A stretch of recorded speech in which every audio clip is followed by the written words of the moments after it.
qual é a doença que mais causa cegueira na população? Certo. A principal causa de cegueira na população é a catarata. Tá? A boa notícia é que hoje, com a tecnologia extremamente avançada, a cirurgia se tornou algo mais simples. Tá?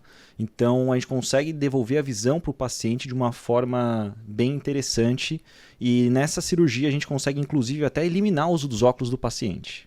Muito bacana. E o que é a catarata em si, assim, doutor? A catarata nada mais é do que a opacificação do cristalino. E o que é o cristalino? O cristalino é a lente natural dos olhos que ficam lá atrás da íris e ela funciona como uma lente. Tá? Então, com o passar dos anos, essa lente que é transparente, ela começa a se desnaturar e ela fica opaca. E aí a gente chama de catarata. E todos nós teremos catarata? Todo mundo vai ter catarata. Basta viver para isso. Tá. Rafa, coloca a imagem pra gente, por gentileza. Tá? E aí, dentro desse assunto que é a catarata, a gente vai tirar inúmeras dúvidas aqui, né, Pri? Com certeza. Principalmente, assim, só idoso tem catarata ou uma pessoa jovem pode ter? Pergunta interessante. Então, assim, a catarata, ela pode ser causada por inúmeros fatores. O principal, de fato, é a idade. Que nem eu falei, todo mundo vai desenvolver a catarata em algum momento da vida, tá? Mas existem cataratas por outros motivos, como, por exemplo, a catarata traumática, que é de quando o paciente tem um trauma ocular, então ele pode desenvolver de uma forma mais precoce. Existe a catarata inflamatória, que é quando o paciente tem inúmeros processos inflamatórios intraoculares e ele também pode desenvolver de uma forma mais precoce. A catarata por uso indiscriminado de medicamentos, como por exemplo o corticoide, e aí ele pode ser via oral ou mesmo spray nasal e os colírios, né? Então muitas vezes os pacientes usam colírios de forma indiscriminada e se ele estiver pingando ali o corticoide, é um colírio que ele pode fazer um desenvolvimento de catarata precoce, por exemplo. E quando você fala nesse processo inflamatório, o que seria esse processo inflamatório? Eu não estou dizendo de uma conjuntivite, por exemplo, que é uma inflamação mais superficial dos olhos, né? Existem doenças como as uveites, por exemplo, que são inflamações intraoculares, e aí sim, essas inflamações podem predispor a uma catarata precoce. Tá. A Rafa colocou para nós aí, doutor, para ilustrar a questão da catarata. Perfeito. Então aqui à nossa esquerda, nós temos aqui bem na seta um cristalino transparente, que é essa lente que está logo atrás da íris. Íris é essa estrutura que confere as cores dos nossos olhos, né? E logo aqui ao lado, essa lente já opacificada. E aí é quando a gente chama de catarata. Um detalhe importante é que a catarata nos estágios leves a moderados a gente não consegue ver a olho nu. Tá? Então muitas vezes a gente vê aquelas fotos na internet, olho branco e tudo mais, isso aí já é uma catarata extremamente avançada. Tá? Agora nos estágios leves a moderados, só com exame através de microscópios ópticos mesmo. Doutor, então aquela pele que algumas pessoas têm no olho e precisa fazer uma cirurgia de raspagem, aquilo não é catarata, então? Aquilo não é. Até uma confusão comum, tá? Essa pelinha que cresce em cima dos olhos e mais precisamente em direção à córnea, é a hiperplasia da conjuntiva. A conjuntiva é esse tecido transparente que cobre o branco dos nossos olhos e quando ela cresce em direção à córnea, que é essa estrutura externa ocular, aí se chama pterígio. Então o pterígio está por fora dos olhos e não dentro como a catarata.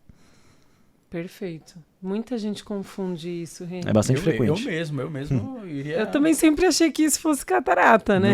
Não é. E você fala do estágio iniciante, né? Que as pessoas não têm essa percepção a olho nu, né? Exato. Então, e isso é um dado, porque muitas vezes o paciente tem a catarata e ele não sabe que tem. Porque como a visão vai piorando aos poucos, tá? Não é de um dia para o outro, geralmente, ele não consegue ter essa percepção de piora visual. Então ele vai achando que aquele embaçamento, perda de noção de cores, ele acha que aquilo lá é o normal. Né? Então quando ele vai procurar o oftalmologista pela queixa, geralmente é quando a catarata já está mais avançada. Tá, e qual é a dica que você daria para as pessoas na questão de rotina ao oftalmologista? Certo, a partir do momento que você nasce, o ideal é que você já visite o oftalmologista a cada ano. Tá? Então o oftalmologista vai fazer todos os exames, não só de visão, mas também da sua saúde ocular. Se lá nesse exame ele encontrar uma doença, claro, aí essa rotina vai ser numa frequência maior. Ou se você tiver algum fator de risco, alguma coisa que ele ache suspeito no seu exame, acaba encurtando esse espaço de tempo entre uma visita e outra. Agora, se um exame estiver normal e você não tiver nenhuma queixa, uma consulta anual já está de bom tamanho. E o que uma pessoa pode fazer para evitar o surgimento de catarata? Perfeito. Então, assim, a catarata, a principal causa é a idade, tá? Então, todo mundo que viver para isso terá a catarata. Mas então, como postergar um pouco o desenvolvimento? Então, uma dieta balanceada com vários nutrientes antioxidantes, evitar o tabagismo, né? A bebida alcoólica em excesso e até raios solares. Então, é sempre indicado o uso de óculos solares, né? De boa qualidade e que protegem até do filtro, que tenha o filtro UV, né? Tá. E o processo cirúrgico acontece de qual forma, doutor? É isso aí. Então a cirurgia, a gente faz uma cirurgia que se chama facoemulsificação com implante de lente intraocular. Então basicamente a gente aspira essa lente que está opaca, a catarata, e no lugar a gente implanta uma outra lente. Tá? A gente não pode só fazer a cirurgia da catarata tirando a catarata, porque senão o paciente fica sem uma lente dentro dos olhos. Então a gente substitui por uma nova. Então seria mais ou menos assim. Exatamente, exatamente. Então aqui no canto superior direito da tela, a gente já está no processo de fragmentação e aspiração da catarata, tá? Então ele está aspirando esse cristalino opaco. E já aqui no canto inferior esquerdo, nós temos já o implante da lente intraocular. Repare que essa lente fica atrás da íris, tá? Íris é essa estrutura que confere a cor dos nossos olhos. E é nesse momento que a gente pode, inclusive, corrigir várias alterações dos olhos. Então, muitas vezes o paciente tem uma catarata e, nesse momento, já é uma grande oportunidade para ele eliminar o uso dos óculos. Porque essas lentes, elas podem corrigir a miopia, elas podem corrigir a hipermetropia, o astigmatismo e até a vista cansada, né? Que é a presbiopia, a dificuldade de enxergar de perto. Então, após a cirurgia de catarata, a pessoa sai com uma visão renovada. É isso aí. A Rafa está colocando para ilustrar aqui.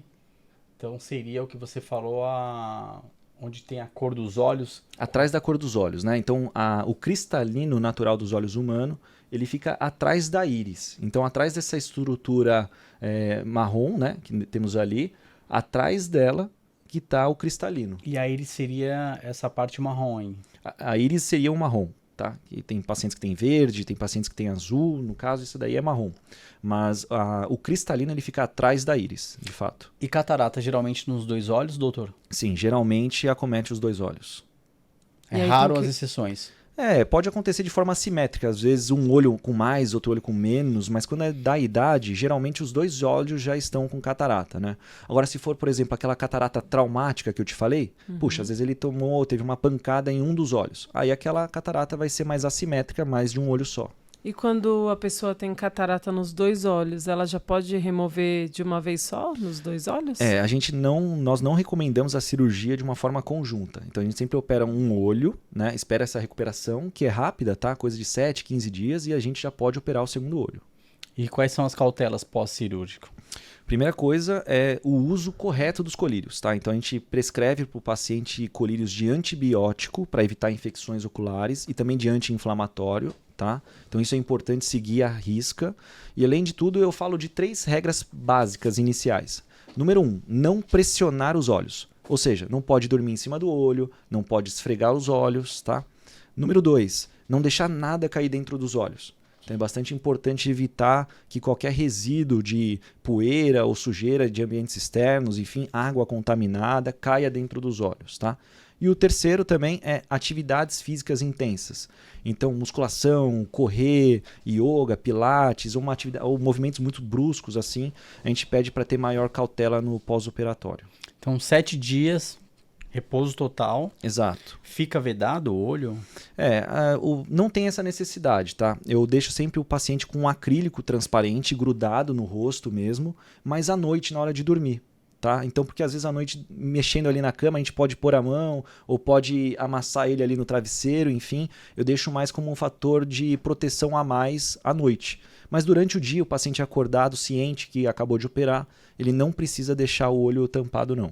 E esse negócio de, não pode mexer, baixar a cabeça, como é que funciona? Olha, não é bem assim também, tá? Você pode olhar para o chão, tá? Isso tudo depende, claro, do estágio, como foi a cirurgia do paciente, como que foi ali no intraoperatório, mas no geral a gente pede mais para tomar cuidado com movimentos bruscos mesmo, ou carregar peso, são movimentos mais grosseiros, vamos dizer. Tô tirando a dúvida do público de casa. É isso aí, isso aí. Pode ir pra cozinha, pode cozinhar de leve ali, ou Olha, não? aí que tá, né? Né? Porque nesse momento da cozinha, de repente você tá ali cortando uma cebola, não sei, aí cai uma fumaça com alguma coisa, espirra óleo no olho. Então, assim, é bom evitar. O vapor quente. Então tem coisas que é bom você evitar pra não dar Nesse- sorte pro naquele azar. momento, né? Exato. Muito bom, bacana. Então ficou a dica aí. Aproveita pro maridão ou pro filho cozinhar, é um momento, né? Sim. Né? Um vai ajudando o Da outro. família vai mostrar que tá ajudando. junto. Exato. Ou põe a esposa pra cozinhar, o marido cozinha, então tira esse período de folga. Muito bom.